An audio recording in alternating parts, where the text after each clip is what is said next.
फैसले लेंगे या क्या फैसले लेंगे, किस चीज़ को लेकर आगे?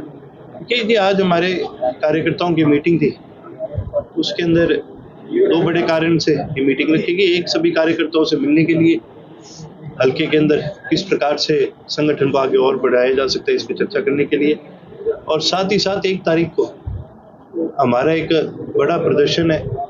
चंडीगढ़ के अंदर, क्योंकि पिछले कई दिनों के अंदर सरकार ने बिजली की जो रेट है वो प्रति यूनिट ₹1.80 से बढ़ाने का काम किया। अब इसके अंदर जी सुप्रीम कोर्ट के जो ऑर्डर है, सुप्रीम कोर्ट ने पहले इस पे एक टिप्पणी करी थी और पहले इस पे एक ऑर्डर देने का काम करा था कि गर्मियों के मौसम के चलते कोई भी सरकार बिजली के रेट नहीं बढ़ा सकती। तो ना केवल सरकार का ये कदम असंवैधानिक है, ये गैर कानूनी भी है। तो इसके खिलाफ हमने बड़ा प्रदर्शन करा है, पूरे प्रदेश भर से लोग आ रहे हैं। उसके बारे में, उसकी रूपरेखा के बारे में कार्यकर्ता साथियों के साथ हम चर्चा करेंगे। पिछले दिनों एचएयू में प्रकरण हुआ इस साल के अंदर, उसी को लेकर बड़ा जो मामला जो गरमाया रहा, किस तरह से देखते हैं आप? देखिए, पिछले दिनों में एचएयू में जो मामला हुआ है,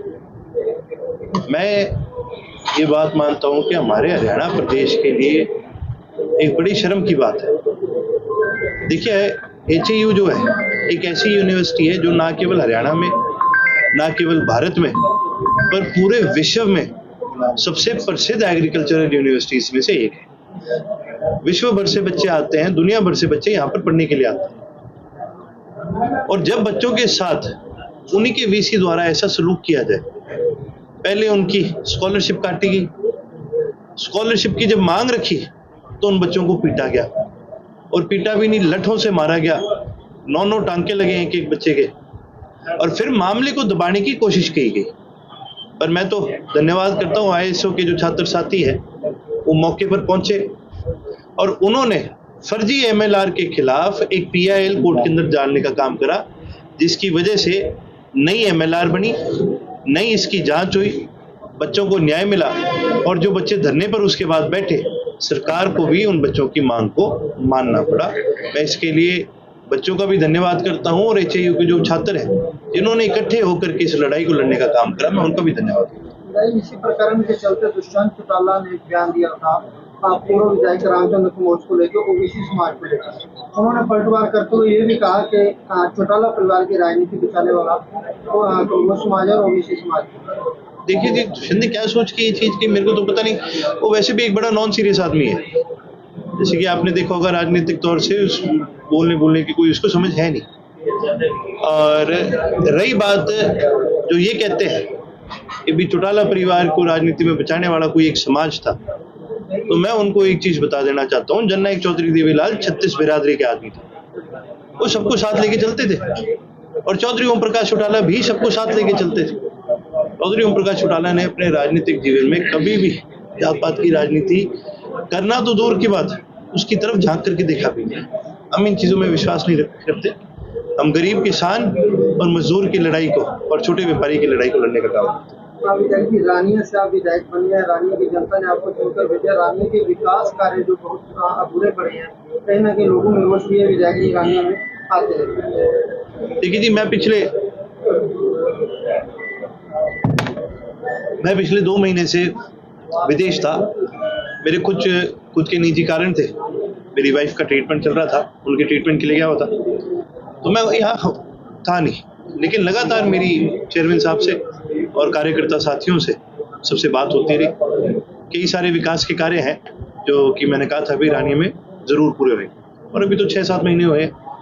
इसको आप समय दीजिए, ये सारे समय के साथ पूरे होने वाले काम है। डिवाइडर का काम शुरू हो चुका है, लेकिन मजदूरों की कमी होने की वजह से वो काम रुका भी है। अब जैसे जैसे खेतों से और जगह से मजदूर खाली होंगे तो वापस इसका काम रिज्यूम होगा। उसी प्रकार से शहर के अंदर एक पार्किंग की बड़ी समस्या है। तो जिस बिल्डिंग के अंदर आज हम खड़े हैं, ये बात चल रही है कि भी इस बिल्डिंग को क्या कहते हैं तोड़ करके यहाँ पर पार्किंग की फैसिलिटी बनाई जाएगी, और शहर के बाहर की तरफ थोड़ी सी नई जगह पे एक नई बिल्डिंग बनाई जाएगी जहाँ पर सारे दफ्तर लाए जाएंगे। उसी प्रकार से और भी कई सारे अन्य कारण हैं। डिवाइडर के ऊपर जो विजिलेंस की जांच चल रही थी वो भी पूरे होने वाली है, जल्द से जल्द पूरी होगी, इसका हमारा प्रयास है। और उसकी पूरी होती है फिर लाइटिंग का भी जो काम है, स्ट्रीट लाइट है, वो भी लगनी शुरू हो जाए। सर इसी तरह से एमसी रेस्ट हाउसेस पर भी विजिलेंस जांच है, अम्बेडकर भवन भी अभी पाइपलाइन में है, उनको लेकर देखिए जी, कई लोग हैं जिनको ना बड़ी तकलीफ होती है कि विकास हो रहा है और उनका नाम नहीं जुड़ता उसके साथ, तो लगातार काम रुकवाने की कोशिश करते हैं, कंप्लेंट डालने की कोशिश करते हैं, लेकिन उसके बावजूद भी एमसी रेस्ट हाउस की भी जो जांच है वो पूरी होने वाली है और उसके बाद वो भी अपना काम लग जाएगा। आज कालावाड़ी में नगर पालिका के चुनाव होने जा रहे हैं, नेलों का प्रत्याशी किस नजरिए से देखते हैं वहाँ के चुनाव? राजीव प्रधान जी को बहुत ही प्रेम मिला है, कालावाड़ी के लोगों को बहुत ही समर्थन मिला है। पहले भी वो एमसी रहे हुए हैं और प्रधान रहे हुए हैं और लोगों का बड़ा समर्थन है उनके साथ, लोगों को बड़ा विश्वास है उनसे कि कालावाड़ी के अंदर काफ़ी डेवलपमेंट के काम है पहले, अगर कोई करा सकता है तो राजीव जी करा सकते हैं। लोगों का विश्वास, पुराना प्रेम इंडियन नेशनल लोकदल के साथ है और ये वोटों में तब्दील होकर के आएगा। बीजेपी के प्रत्याशी और कांग्रेस समर्थित प्रत्याशी को लेकर क्या कुछ? देखिए उनके ऊपर मैं क्या टिप्पणी करूँगा, उनके अपना है, वो अपनी कोई पार्टी से कोई भी आदमी लड़ता है, कहीं से लड़ता है, किसी पे व्यक्तिगत या वैसे टिप्पणी मैं नहीं कर सकता, लेकिन उनके संगठन पे ये जरूर कहूँगा कि ये दोनों संगठन पिछले 25 साल से सत्ता में है, लेकिन आज भी कालावाड़ी के अंदर बहुत सारी ऐसी दिक्कतें हैं जिसको ये एड्रेस नहीं कर सकते। चाहे आप सीवेज की बात करिए, मंडी की बात करिए, सरकारी बिल्डिंग की बात करिए, ये सारी जितनी बनी है चौटाला साहब के राज में बनी है, उसके बाद तो 25 साल तक कोई काम हुआ नहीं। इसीलिए लोग आज उम्मीद लगा रहे हैं कि राजीव प्रधान जी जीतेंगे और ये पूरे जो पुराने जो काम है इनको पूरा करवाने का काम। चंडीगढ़ को होने वाले प्रदर्शन में कितने लोगों को देखिए जी, लाखों के अंदर लोग आएंगे क्योंकि पूरे हरियाणा प्रदेश से आ रहे हैं। पहले जो प्रदर्शन है उस पर हमने ज़्यादा लोगों से इस बारे में बात नहीं करी थी, लेकिन फिर भी रिस्पांस इतना बढ़ चढ़ के आया कि अपना आप ये प्रदर्शन आप देखिएगा एक रैली में तब्दील हो जाए। आप बिजली की बढ़ती दरों को लेकर प्रदर्शन कर रहे हैं और भी बहुत सी समस्याएं हैं, आमदनी की महंगाई बढ़ रही है और किसानों की बहुत सी समस्याएं हैं, उनको भी मुद्दा उठाया। देखिए समस्याएं बहुत सारी हैं, लेकिन बिजली एक ऐसी समस्या है जिसके साथ हर रोज भाई आपका वास्ता पड़ता है। क्या है कि बहुत बार हम ध्यान नहीं करते, हम कई बार कमरे से बाहर जाएंगे तो पंखा खुला ऑन छोड़ देंगे, कोई एसी चलता छोड़ जाता है, कोई लाइट चलती छोड़ जाता है। वो बिल तो भाई साहब दिन के आखिर में या तो आपने भरना है या मैंने भरना है या जिसका उसने भरना है। वो थोड़ा थोड़ा करके भी जब रेट बढ़ता है ना, जब 2 रुपए तक का रेट बढ़ जाता है प्रति यूनिट, ये भी बहुत ज़्यादा महंगा पड़ जाता है। देखिए इसके लिए एक स्टॉर्म वाटर ड्रेनेज का जो प्रोजेक्ट है वो रानिया में शुरू हो चुका है। मेरी तमाम जो अफसर हैं उनसे इस बारे में बात हुई थी और क्योंकि विधानसभा के अंदर मैंने इसके ऊपर सवाल भी लगाने का काम करा था, इस करके मेरी सबसे चर्चा भी हुई थी।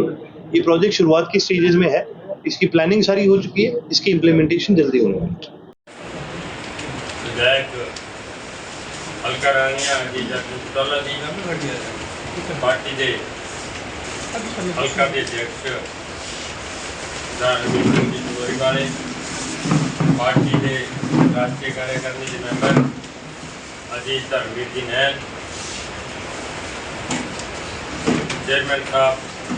मनोज जी, पार्टी के बहुत ही सीनियर नेता राम कुमार जी नैन, पवन बटला जी, राम कुमार जी, पार्टी के परिवार प्रकोष्ठ से जिला अध्यक्ष जंगीर जी, सम्मानित मंच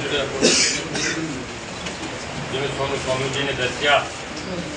1 तरीक को 10:30 बजे पंच आप पहुँचना है कि जो बिजली के रेट बढ़े है, मेरे ख्याल 1 रुपया 80 पैसे यूनिट के हिसाब से जाके आओ। इलाहाबाद पवन जी और और भाई साहब ने बुला भी लिया कहते इलाहाबाद के लोग वाले वाली चलो चुनाव है उन्होंने शाम में संपर्क करा नहीं करें तो हूँ कुछ ये ना सोचो भी आज मीटिंग करके विधायक जी तो चले जाएंगे कि आप गौरमेंट की पहुँचना जरूर है उत्थे कि किन्ने साधन कोई जरूरी नहीं है जी आप 50 साधन लिखाइए तो फिर उत्थे 10 ही पहुँचे, जिन्ने जा सकते हो मतलब उन्ने ही लिखाने चाहिए क्योंकि आप भी हाई कमान को आप दस दिए कि साढ़े रानिया हल्के के परसनल गड्डियाँ जानिया आपनिया कार है जी को जीप है स्कॉर्पियो है आपो अपनी गड्डियाँ से लैके जाना, बस करके नहीं जानी, परसनल साधना से जाना। बहुत ही आदरणीय और सम्मानित आज अठे पहुंचा पार्टी का सारा वरिष्ठ साथीगण, साथ ही साथ जिले का व हल्का का प्रदेश कार्यकारिणी का सभी तमाम नेतागण, सारू पहले बहुत ही धन्यवाद करना चाहूँ। क्योंकि जी मेरे पहले प्रधान जी के जो प्रोग्राम जो होया आप लोग कल रात ही बने मीटिंग और भी कोई कारण एक है कि 1 तारीख ने आप लोग प्रदर्शन है और वो प्रदर्शन के है कि शुरू में तो यहाँ लगे क्योंकि आसपास का जगह जिले का लोग है वह आ जाएगा पर हो कि भी हर जिलों लोगों कहने लगे कि जी मैं भी आऊँगा और जब प्रदर्शन बढ़ते गए तो फिर आप एक फैसला करो कि इन्हें एक स्टेट लेवल को बड़ो प्रदर्शन करा और कारण भी सही है। आज के दिन की एक चीज देखो आपने प्रदेश के अंदर कोई आवाज उठानी हो कोई कांग्रेस की करे कोई की करे भाई कोई लोगों की तो कोई आवाज उठाओ ही नहीं जे कोई बात करनी हो कोई प्रदर्शन करनी हो कोई लोगों की आवाज उठानी है तो आप ही और ये करके वो फैसला भी हो गया कि भी 1 तारीख ने आप जैसा बिजली का रेट बढ़े 1 रुपया 80 पैसों पर प्रति यूनिट रेट बढ़ते हुए बिजली को तो इसके खिलाफ आप प्रदर्शन करें। भारत देश के अंदर कानून है कानून अपन वो कह कि भाई गर्मियां के मौसम में आज सुप्रीम कोर्ट को कह है भाई जब गर्मियां हो तो कोई भी सरकार बिजली को रेट बता कौन से जो रेट थारो लागू हो है जो थारो बजट में आएडो है वही लागू रहोगे पर फिर और बजट के अंदर कठे यहाँ बिजली की बात कौन करे फिर भी वो रेट बढ़ाना जो है वो ना केवल है संवैधानिक है वो गैर कानूनी है। और एक चीज और मैं जरूर कहना चाहूंगा जी आजकल आज सरकार हो रखी बोली अब हाल ही में थे देखिए उन्होंने सुने उन्होंने क्योंकि आपने हिसार के अंदर एक स्टूडेंट है वहाँ एक आंदोलन करो बीसी के खिलाफ करो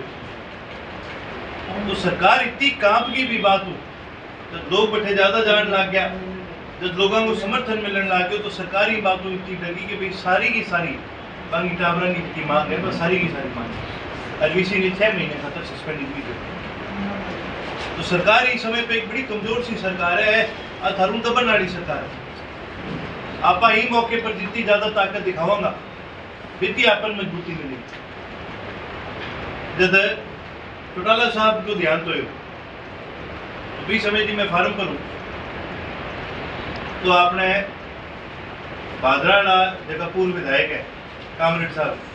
वह आया तो वहां मैंने एक बात बताई अर्जुन मैं जब भी कहते कि कोई मायूस हूं तो नहीं तो चौटाला साहब को भाषण सुनते क्योंकि मांगे भाषण के अंदर एक आग हुई और क्या भाषण के सागे सागे चौटाला साहब के अंदर एक ताकत थी आपके वर्कर के अंदर भी आया था जब देखकर वहाँ आपकी वोट क्लब की रैली यूं पहले जब बड़े चोई साहब पूरे देश की राजनीति करा तो चौटाला साहब की जगह जगह ड्यूटी लागती प्रभारी होता तो चौटाला गांव में बाकी ड्यूटी भी गाड़ियां रवाना करना भी समय के यदि गाड़ियां बहुत थोड़ी है तो चौटाला साहब ने एक बात की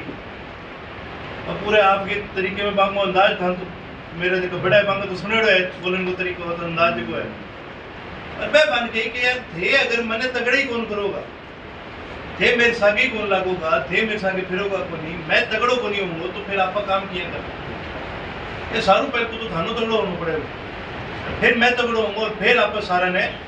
आगे संगठन में तगड़ा और वह तो प्रभावित हो तो लोग इतना प्रभावित हो फिर के बाद लाइन कौन टूटी सिरसा था गाड़ियां और बसांगी लोग आंता रहे ट्रैक्टर आएंगे बाद में हम तो ट्रक होता ट्रैक्टर होता भी तरीकों में आज कहूँ जी आपन ने सारू ज्यादा अगर ताकत दिखानी है तो मैं आपन दिखानी मैं आज भी एक चीज देखूँ जी चौधरी अभय सिंह जी ने आज भी हर आदमी एक ही चीज उम्मीद करे भाई अभय सिंह तगड़ो हो जाए अभय सिंह इतना मजबूत आदमी आपको काम कर सके तो बाने तगड़ो करना आपको काम है और बांगे आप बने आप तगड़ो क्या करेंगे कि जब बने अपनी जरूरत है कभी कोई प्रदर्शन हो कोई और चीज हो तो कम आप बैठे जागे या तो दिखास का लोग आने के भी देख लो कितना सारा लोग अभी सिंह सागे करे तो आई जी मेरी सारू विनती है जितना भी अपना साथी है बैठे तो प्रत्येक गाँव एक तो चलो वही हुआ मैं तो कहूँ प्रत्येक गाँव कम कम 2-2-3-3 गाड़ी और बड़ा काम जगह हो गया कम कम 4-4-5-5 गाड़ी आप भी प्रदर्शन के अंदर जरूरी है।